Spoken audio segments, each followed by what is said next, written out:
Hi friends, welcome to yet another episode of Lakshmi's Cooking Stories. Indian cuisine മറ്റുള്ള രാജ്യങ്ങളിലെ കുസൈനുമായിട്ട് വേറിട്ട് നിൽക്കുന്നത് അതിൽ ചേർക്കുന്ന സ്പൈസസ് ആണല്ലേ. അതിലേറ്റവും പ്രധാനം ഗരം മസാലയാണ്. ഓരോ സ്ഥാനങ്ങളിലും വ്യത്യസ്തമായ ഇൻഗ്രീഡിയൻസ് ചേർത്താണ് ഗരം മസാല പ്രിപ്പയർ ചെയ്യുന്നത്. അപ്പോൾ ഇന്ന് ഞാൻ വീട്ടിൽ തയ്യാറാക്കുന്ന ഒരു ഗരം മസാലയുടെ റെസിപ്പിയായാണ് വന്നിരിക്കുന്നത്. അപ്പോൾ അതെങ്ങനെയാണ് പ്രിപ്പയർ ചെയ്യണമെന്ന് നമുക്ക് നോക്കാം. ഞാൻ തയ്യാറാക്കാൻ പോകുന്ന ഗരം മസാലയുടെ ഇൻഗ്രീഡിയൻസ് ഒന്ന് നോക്കാം. 100 ഗ്രാം പെരിഞ്ജീരകം, ഏലക്ക 25 ഗ്രാം, ഗ്രാമ്പു 25 ഗ്രാം, 5 ഗ്രാം കുരുമുളക്, കറുവാപ്പട്ട 25 ഗ്രാം, തക്കോലം 5 ഗ്രാം. ഇത്രയുമാണ് ഞാൻ ചേർക്കാറുള്ളത്. ഓരോരുത്തരും അവരുടെ ഇഷ്ടം അനുസരിച്ച് നട്ട്മഗൊക്കെ ചേർക്കാറുണ്ട്. ഞാൻ സാധാരണ ഉപയോഗിക്കുന്നത് ഈ ഇൻഗ്രീഡിയൻസ് ഇത്രയാണ്. ഇനി നമുക്കിത് വറുത്ത് പൊടിക്കാം. നമുക്കൊരു വറുക്കാനായിട്ടൊരു കടായി എടുക്കാം. അതിലേക്ക് ഞാൻ നേരത്തെ കാണിച്ച ഇൻഗ്രീഡിയൻസ് എല്ലാം ചേർത്ത് കൊടുക്കാം. ആദ്യം പെരിഞ്ജീരകം, ഏലക്ക, ഗ്രാമ്പു, കറുവാപ്പട്ട, കുരുമുളക്, തക്കോല ഇത്രയും ചേർത്ത് ഒരു 5 മിനിറ്റ് മീഡിയം ഫ്ലെയിമിൽ വറുത്തെടുക്കാം. നമ്മൾ വറുത്ത് പൊടിച്ച് വയ്ക്കുന്നതും അല്ലാതെ പൊടിച്ച് വയ്ക്കുന്നതും തമ്മിൽ ഫ്ലേവറിൽ വ്യത്യാസമുണ്ട്. നമ്മൾ ചിലർ വറുക്കാതെ പൊടിച്ച് യൂസ് ചെയ്യാറുണ്ട് കറികൾക്കൊക്കെ. അത് വേറൊരു ഫ്ലേവറാണ്. വറുത്ത് പൊടിക്കുന്നത് വേറൊരു ഫ്ലേവറാണ്. കാരണം ഈ സ്പൈസസിലൊക്കെ ഒരു ഓയിൽ കണ്ടൻ്റ് ഉണ്ട്. അത് നമ്മൾ വറുത്ത് കഴിയുമ്പം അതൊന്ന് എൻഹാൻസ് ആവും. അത് കാരണം ഈ മസാലിനൊക്കെ ഒരു പ്രത്യേക ടേസ്റ്റ് ആ ടൈമിൽ വരും. മീഡിയം ഫ്ലെയിമിലിട്ട് മാത്രമേ നമ്മളിത് വറക്കാൻ പാടുള്ളൂ.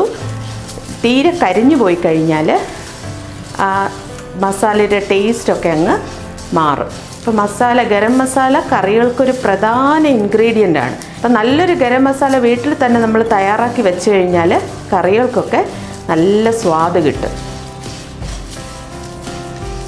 ചിലർ ഗരം മസാല തയ്യാറാക്കുന്ന സമയത്ത് അതിൽ ജാതിക്ക, കസ്കസ്, ചുമന്ന മുളക്, കൊത്തമല്ലി ഇതൊക്കെ ചേർക്കാറുണ്ട്. അതിനെല്ലാം ടേസ്റ്റ് വ്യത്യാസമായി വരും. ഈ ഒരു ടേസ്റ്റാണ് ഞങ്ങൾ ശീലിച്ച് വന്നിട്ടുള്ളത്. നല്ല ടേസ്റ്റാണ്. നിങ്ങളൊന്ന് ട്രൈ ചെയ്ത് നോക്കണം എന്തായാലും ഈ ഗരം മസാല.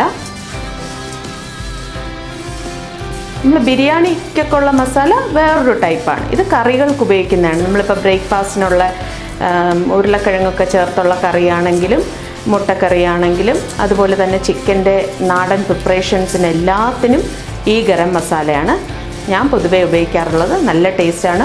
പുറത്തുനിന്ന് മേടിക്കുന്ന കറി മസാലയ്ക്കൊക്കെ നമ്മളിപ്പോൾ വീട്ടിലുണ്ടാക്കുന്ന ഗരം മസാല ആണെങ്കിൽ 1 ടീസ്പൂൺ ചേർത്താൽ മതിയെങ്കിൽ ആ കറി മസാലയൊക്കെ നമ്മൾ 3-4 ടീസ്പൂൺ ചേർത്താൽ പോലും ആ ഒരു ടേസ്റ്റ് വരത്തില്ല. നമ്മൾ വീട്ടിൽ പ്രിപ്പയർ ചെയ്ത് വയ്ക്കുന്നതാണ് എപ്പോഴും നല്ലത്. പുറത്തുള്ള കറി മസാലയെക്കാളും ഇതായിരിക്കും കുറച്ചുകൂടെ ടേസ്റ്റ് കൊടുക്കുന്നത്. അപ്പോൾ 5 മിനിറ്റ് വറുത്താൽ മതി. ഗരം മസാല 5 മിനിറ്റ് മീഡിയം ഫ്ലെയിമിൽ വറുത്തതിന് ശേഷം ഞാൻ ഉടനെ തന്നെ വേറൊരു പാത്രത്തിലേക്ക് മാറ്റി. കാരണം ആ പാത്രത്തിലിരുന്നാൽ ഈ പെരിഞ്ജീരകമൊക്കെ കരിഞ്ഞു പോകാനുള്ള ചാൻസ് ഉണ്ട്. അപ്പോൾ അതിൻ്റെ ഫ്ലേവറിന് വേറൊരു കരിഞ്ഞ ഒരു ടേസ്റ്റ് ആയിരിക്കും പറഞ്ഞാൽ ഉടനെ തന്നെ നിങ്ങൾ ഇതുപോലെ വറുത്ത് കഴിഞ്ഞാൽ ആ പാത്രത്തിൽ വെച്ചിരിക്കാതെ വേറൊരു പാത്രത്തിലേക്ക് മാറ്റി തണുക്കാൻ അനുവദിക്കുക. ഈ തണുത്തതിന് ശേഷം നമുക്ക് മിക്സിയിൽ വെച്ച് ഇത് ഗ്രൈൻഡ് ചെയ്തെടുക്കാം. തീരെ ഫൈൻ പൗഡർ ആവേണ്ട, ചെറിയ തരികൾ ഉണ്ടായിരിക്കുന്നതാണ് ഗരം മസാലയ്ക്ക് എപ്പോഴും നല്ലത്. ഗരം മസാല പൊടിച്ചെടുത്തിട്ടുണ്ട്. ചെറിയ തരിയോടുകൂടിയാണ് ഞാൻ പൊടിച്ചിരിക്കുന്നത്. ഫൈൻ പൗഡറായി പൊടിക്കാൻ പാടില്ല. ഇങ്ങനെ തരിയോടെ കിടന്നാലേ കറിക്കൊക്കെ ഒരു നല്ലൊരു ടേസ്റ്റ് കൊടുക്കുകയുള്ളൂ. നമ്മളിനി ഇത് ഒരു വലിയ കണ്ടെയ്നറിൽ സൂക്ഷിച്ച് വെച്ചിരിക്കുക. ദിവസം ഡെയിലി യൂസിന് ഒരു ചെറിയ കണ്ടെയ്നറിൽ കുറച്ച് മാത്രം എടുക്കുക. കാരണം ദിവസവും നമ്മളിത് എടുത്തു കഴിയുമ്പോൾ അതിൻ്റെ ഫ്ലേവർ നഷ്ടപ്പെടാനുള്ള ചാൻസ് ഉണ്ട്. അപ്പോൾ ആവശ്യാനുസരണം ഒരു കുഞ്ഞ് ബോക്സിൽ സൂക്ഷിക്കുക. മറ്റേത് വലിയൊരു ബോട്ടിൽ അടച്ച് സൂക്ഷിച്ചു കഴിഞ്ഞാൽ ഒരു 2-3 മാസം ധാരാളം മതിയാവും.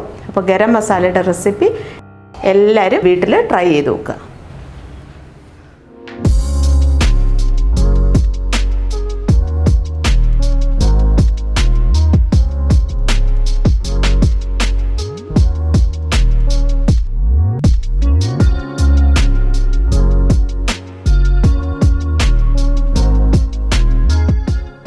അപ്പം ഞാനിന്ന് തയ്യാറാക്കിയ ഗരം മസാലയുടെ റെസിപ്പി എല്ലാവർക്കും ഇഷ്ടമായി എന്ന് കരുതുന്നു.